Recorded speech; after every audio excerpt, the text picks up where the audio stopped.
एक बाप अपने बेटी को पढ़ा लिखा कर बचपन से हर ज़रूरत पूरा करता है। लेकिन जब शादी का वक्त आता है तो शादी में डोली उठाने की वजह बाप को अर्थी उठाना पड़ जाता है। सोचिए उस बाप पर क्या गुजरा होगा जिस दिन बेटी का डोली उठना था उसी दिन वही बेटी का अर्थी उठ जाता है। हाँ तो दोस्तों नमस्ते प्रणाम।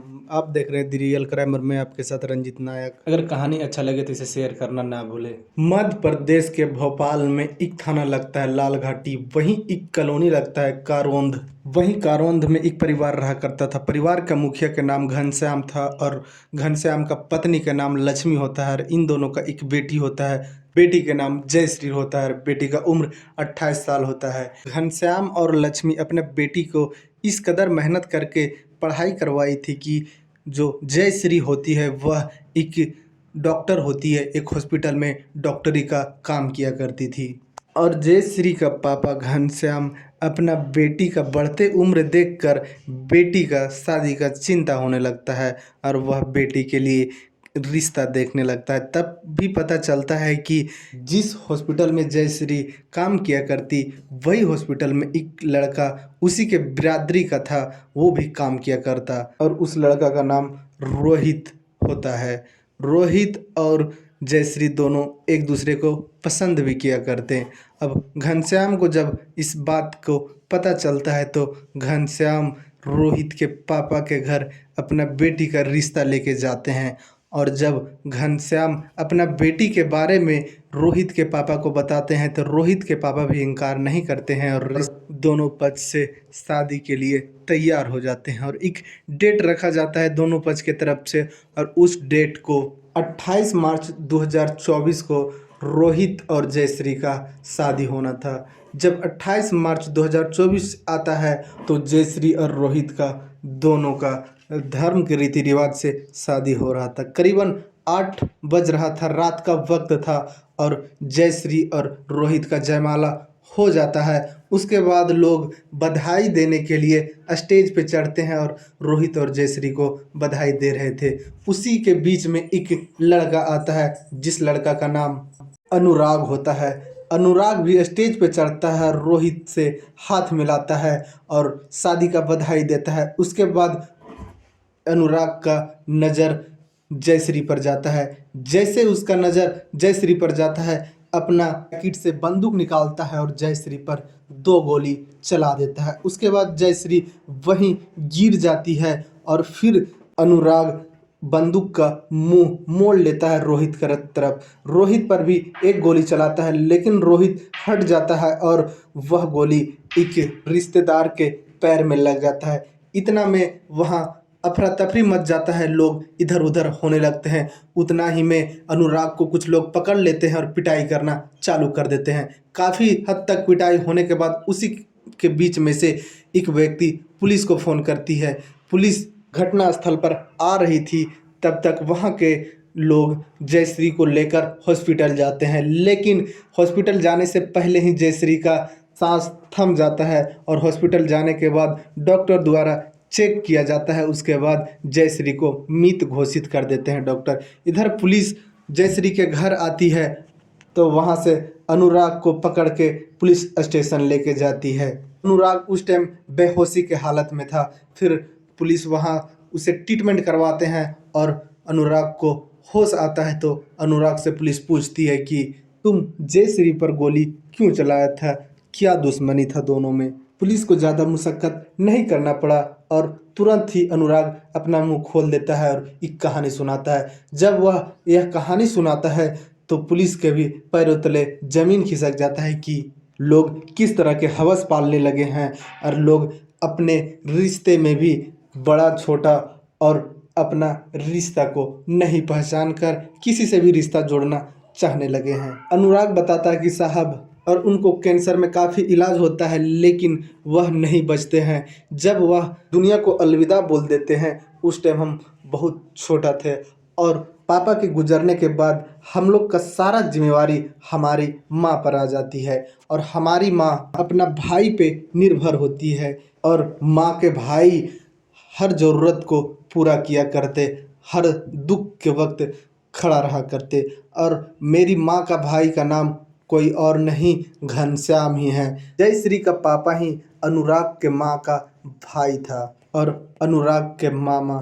लेकिन धीरे धीरे वक्त वक्त आगे बढ़ रहा था और अनुराग जो होता है वह 10वीं कक्षा पास कर जाता है। उसके बाद अनुराग के माँ अपने भाई से घनश्याम से बोलती है कि भाई अनुराग को अपने साथ अपने घर ले जाते तो वहाँ अनुराग को बढ़िया शिक्षा मिलता और अनुराग वहाँ अच्छे से पढ़ पाता। घनश्याम इस बात में इनकार नहीं होते और अनुराग को आने के अपने भांजे को लेकर अपने घर आ जाते हैं। घनश्याम के बेटी जयश्री अनुराग से बड़ा होती है और साथ में दोनों अनुराग और जयश्री पढ़ने लगते हैं। जयश्री सीनियर होती है तो अनुराग को हर वक्त पढ़ाई में मदद किया करती। जैसे जैसे अनुराग बड़ा हो रहा था वैसे वैसे वह पढ़ाई में भी मजबूत होते जा रहा था। और इधर जयश्री एमबीबीएस के पढ़ाई करती है और वह एक डॉक्टर बन जाती है। जयश्री एक हॉस्पिटल में डॉक्टरी करने लगती है और इधर अनुराग भी पढ़ लिख कर छोटा मोटा जॉब करने लगता है और पढ़ाई जारी रखता है। लेकिन अनुराग के मन में कुछ और होता है। इतना दिन में जयश्री को अनुराग पसंद करने लगता है और अपना मन में विचार बना लेता है कि हम जब भी शादी करेंगे तो जयश्री से ही करेंगे। लेकिन इस बारे में जयश्री को जरा भी भनक नहीं था कि हमसे अनुराग एक तरफा प्यार करता है।